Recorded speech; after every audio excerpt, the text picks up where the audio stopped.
Song Ji-hoon est un homme à bout de souffle. Il vit chez sa mère malade, accumule les dettes et enchaîne les échecs. Ancien ouvrier licencié, divorcé, père d'une petite fille qu'il voit peu, il se noie dans les jeux d'argent en espérant un miracle. Ce jour-là, il vole la carte bancaire de sa mère et parie tout sur les courses de chevaux. Contre toute attente, il gagne une somme importante. Son euphorie est de courte durée, des usuriers le rattrapent et le rouent de coups, lui laissant à peine de quoi rentrer chez lui. Humilié, il erre dans le métro, perdu dans ses pensées, lorsqu'un homme en costume l'aborde. Ce mystérieux inconnu lui propose un jeu simple, le dakji. Chaque fois que Ji-hoon perd, il reçoit une gifle, mais s'il gagne, il reçoit 100 000 won. Après plusieurs échecs, il réussit enfin et récupère son billet. L'homme lui tend alors une carte noire avec des symboles géométriques et un numéro de téléphone, lui promettant une chance de régler tous ses problèmes financiers. Le désespoir pousse Ji-hoon à appeler le numéro. On lui fixe un rendez-vous, il est embarqué dans une voiture et aussitôt drogué. Lorsqu'il reprend connaissance, il se trouve dans un immense dortoir, vêtu d'un survêtement vert avec le numéro 456 cousu sur sa poitrine. Autour de lui, 455 autres joueurs, tous endettés, tous désespérés. Il reconnaît parmi eux Cho Sang-woo, un ancien ami d'enfance, autrefois brillant étudiant, aujourd'hui en cavale pour escroquerie. Une jeune femme, Kang Se-byok, semble méfiante et garde ses distances. Un ouvrier pakistanais, Abdul Ali, paraît naïf mais bienveillant. Tous sont sous la surveillance de gardes en combinaison rouge et masque noir. Un homme masqué, le frontman, leur explique les règles. Ils doivent participer à 6 jeux d'enfance et le gagnant empochera 45,6 milliards de won. Personne ne leur dit ce qui arrive aux perdants. Le premier jeu commence. 1, 2, 3, soleil.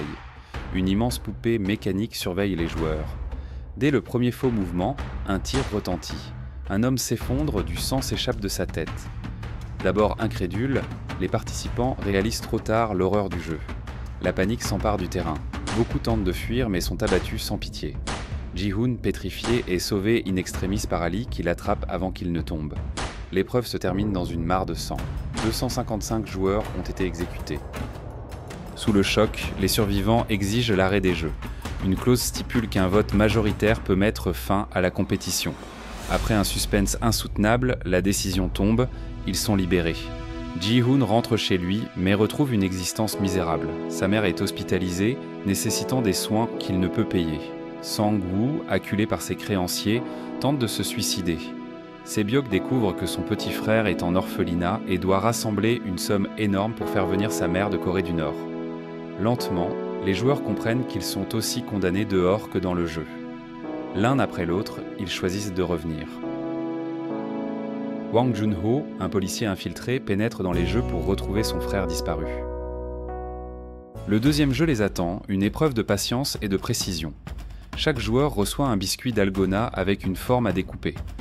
La moindre fissure entraîne la mort.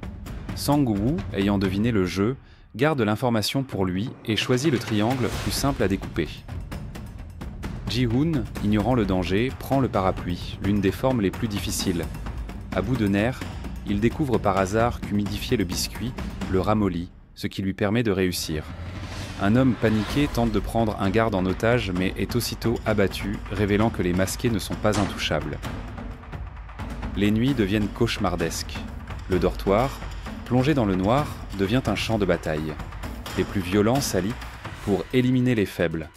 Ji-hoon, Se-byok, Sang-woo et Ali se regroupent avec un vieil homme, Oh Il-nam, qui leur conseille de rester éveillés. Lorsque l'alarme retentit, des dizaines de corps jonchent le sol. Le troisième jeu est une épreuve de force, un tir à la corde. L'équipe de Ji-hoon, composée d'éléments désavantagés, une femme, un vieil homme, un immigré, semble condamnée.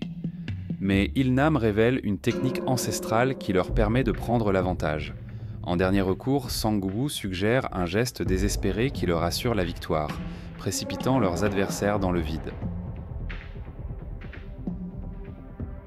Alors que l'espoir renaît, le quatrième jeu est une trahison brutale. Chaque joueur doit choisir un partenaire, croyant jouer en équipe. Mais la vérité éclate. Ils doivent s'affronter et le perdant mourra. Ali, naïf, se fait piéger par Sang-woo qui le trompe en lui volant ses billes. Ji-hoon se retrouve face à Il-nam. Le vieillard, confus, semble perdre la tête. Ji-hoon exploite son état pour le tromper et remporter la partie. Il quitte le terrain, le cœur lourd, en entendant le coup de feu qui met fin à la vie d'Il-nam. Les survivants s'amenuisent. Pour la 5e épreuve, une passerelle de dalles en verre suspendue au-dessus du vide, les règles sont simples mais cruelles. Chaque joueur doit avancer en choisissant entre 2 dalles, l'une solide, l'autre fragile.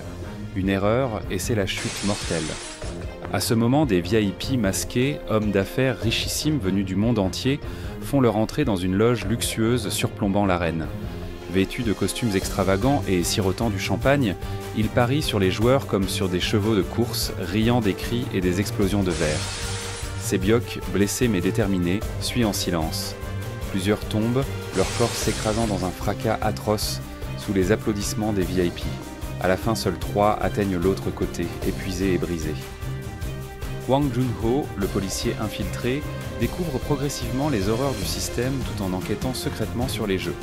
L'identité du frontman se révèle être son frère, In-ho. Malgré ses efforts, il est blessé et tombe d'une falaise, laissant son sort incertain. Avant le dernier jeu, un dîner est offert aux 3 finalistes. À la fin du repas, ils découvrent un couteau sous leur assiette. La tension est à son comble. Sebiok, gravement blessé, se retire dans son coin. Ji-hoon, inquiet, tente de l'aider. Mais Sang-woo, froid et calculateur, profite de son sommeil pour l'achever. Le 6e et dernier jeu est le Squid Game, une variante sud-coréenne du jeu de la marelle. Ji-hoon et Sang-woo s'affrontent dans un duel féroce sous la pluie. Ji-hoon prend l'avantage, prêt à tuer son ami. Mais à la dernière seconde, il renonce, préférant abandonner et partager le prix.